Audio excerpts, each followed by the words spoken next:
So I think my first question, Cal State LA, obviously tough loss, but you guys had a really strong fourth quarter. Tell me a little bit about that game.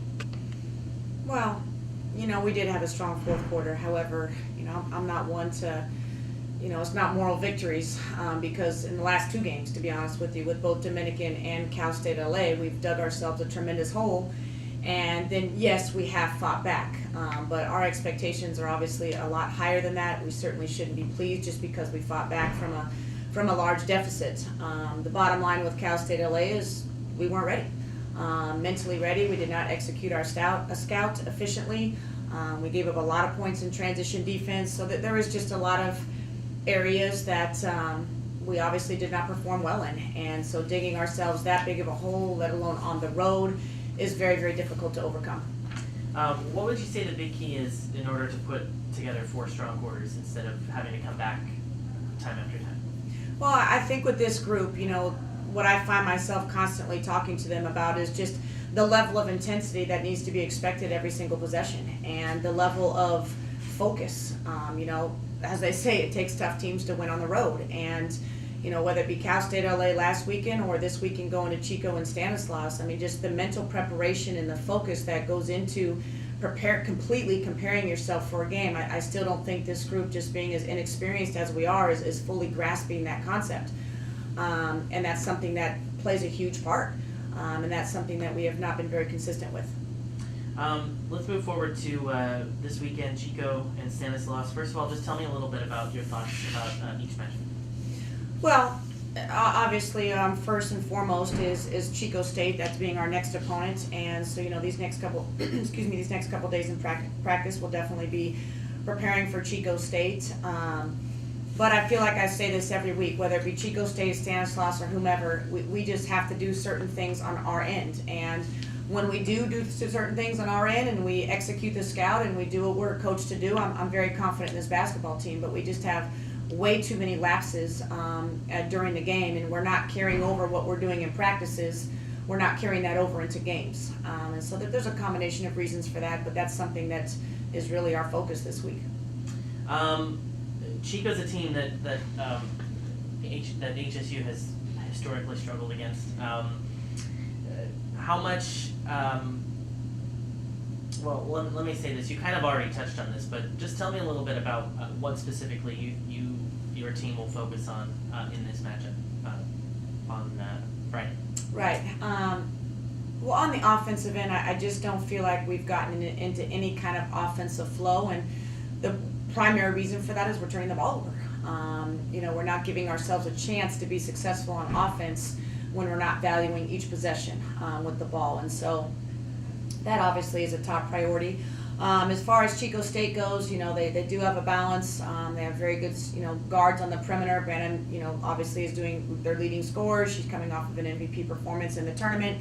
And then they have an inside presence too. So again, it's really no different as far as how we're going to prepare for what we do defensively. Again, the focus is more on us. I think my last question, being that this is a back-to-back that comes every year, but what kind of challenges, extra challenges, do you face as a team having this back-to-back like this? Well, obviously the biggest thing is preparing for Stanislaus in a very short period of time. Coaches have different philosophies on how they prepare for back-to-back opponents such as this. Right now, this week in practice, we're solely focusing on Chico State. And then it's a very quick turnaround. We have to travel to Stanislaus after the game on Friday night. And, we'll have them Friday night, depending on how late we get there, and Saturday morning to prepare for Stanislaus. But again, there's just certain things that we have to do. And I'm confident that if we do the things we need to do on the defensive end, then we'll be prepared for Stanislaus as well. I've got just one question for you, Coach, and that is obviously the Chico State rivalry is something that everyone knows about. How does that play into kind of how you prepare your team for this game and kind of how you get them, if at all, I'm sure they don't need it, get them to that next level prepared and ready to go out and play their best against Chico? Right. As much as I've mentioned it, with so many new players on this basketball team, I'm not even sure if they understand the magnitude of the rivalry between us and Chico. And again, there shouldn't be any motivation that I have to give this ball team right now, whether it be Chico or anybody else. I mean, we're just obviously not pleased with the results that we have received up to this point, and each and every day we're striving to become a better basketball team, and I think that's should be motivating in itself, that we're only putting bits and pieces of a game together. We have yet to put 4 quarters of a basketball game together, and that's what we're striving to do at this point. I want to ask you a quick follow-up. You guys got to go out on the road and play LA this past week, and now this back-to-back. The CC2A travel, as everyone knows, is pretty treacherous, and these teams seem like they're always ready for Humboldt or whoever they're playing. I guess what is that, scouting not only Chico and Stanley, but also looking back at LA, what have you noticed most that about this CC2A schedule and the types of teams that you guys will be facing? Well, the CC2A schedule is interesting to say the least. Not sure all the logic behind it, but with Cal State LA, that was an opportunity for us.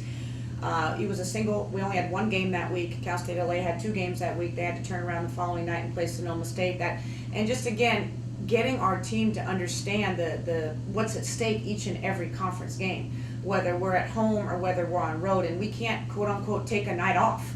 That's going to kick us in the butt, come the end of the season when we're talking about standings. And unfortunately, that was the case this past weekend. And hopefully, it's just going to be a lesson learned for our ball team and preparation here going on the road. And I explained this to the girls, from how we are in the hotel to how we are to pregame meal to how we are on the way to the game. I mean, it's a level of focus that they're not accustomed to doing.